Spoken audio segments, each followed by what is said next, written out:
Workout के बाद जब भी हम शावर की बात करते हैं तो दो तरह की चीज़ें आती हैं। पहला है कोल्ड शावर, दूसरा है हॉट शावर। कौन सा अच्छा है, कौन सा अच्छा नहीं है?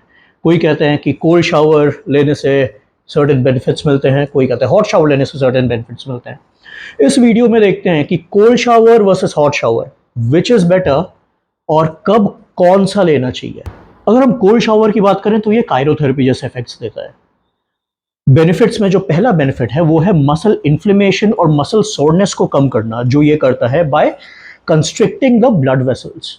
दूसरा जो है वो है डॉम्स, जिसे हम डिलेड ऑनसेट मसल सोरनेस कहते हैं, उसे प्रिवेंट करना। और जो तीसरा बेनिफिट है वो है मसल रिकवरी बढ़ाना by reducing the swelling through cold shower.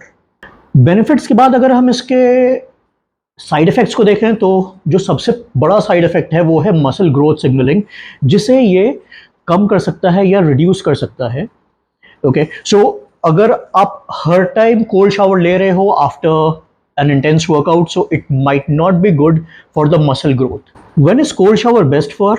पहला है after intense heavy workouts, after high intensity training, या फिर अगर आप लॉन्ग डिस्टेंस रनिंग करके आए हो तो cold shower is best. Second है हॉट एंड ह्यूमिड कंडीशंस, अगर गर्मी बहुत ज़्यादा है, उमस बहुत ज़्यादा है, पर्सपिरेशन बहुत ज़्यादा है, तो rather than going for hot shower go for cold shower, it will relax your body.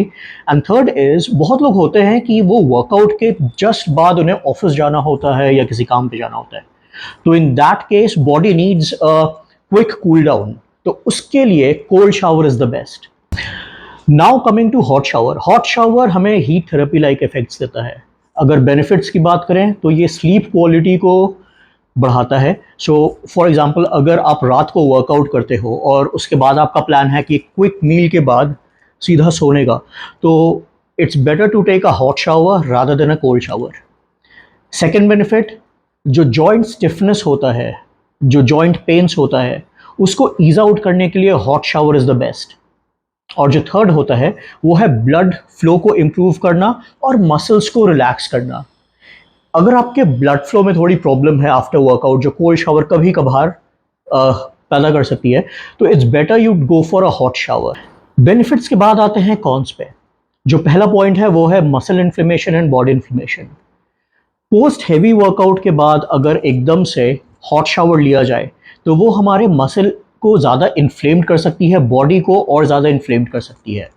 So it's better कि हर टाइम हॉट शावर ना लेके कभी कभार कोल्ड शावर में भी स्विच करना चाहिए।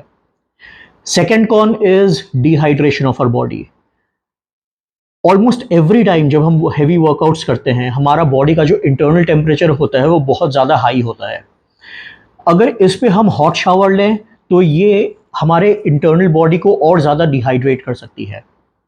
सो इट्स बेटर दैट हम हर टाइम हॉट शावर ना लेके नॉर्मल वाटर पे भी शावर ले सकते हैं। Now to get the best results, what I would suggest is, workout के बाद जब आप शावर लो तो हॉट वाटर और कोल्ड वाटर को स्विच करते रहो। इससे होगा ये कि बॉडी में इन्फ्लेमेशन भी नहीं बढ़ेगा, मसल्स रिलैक्स होंगे, जो मसल ग्रोथ सिग्नल्स होते हैं वो इम्पैक्ट नहीं होंगे, डिलेड ऑनसेट मसल सोरनेस वो प्रिवेंट रहेगा। और second is what time of the day you actually workout. अगर आपका वर्कआउट वो लेट इवनिंग या नाइट में होता है, so it's better to take hot shower, क्योंकि वो आपकी स्लीप क्वालिटी को अच्छी करती है। और अगर आप सुबह या दोपहर को आप वर्कआउट कर रहे हो तो it's better to take cold shower, क्योंकि तब वो आपके बॉडी को रिलैक्स करती है।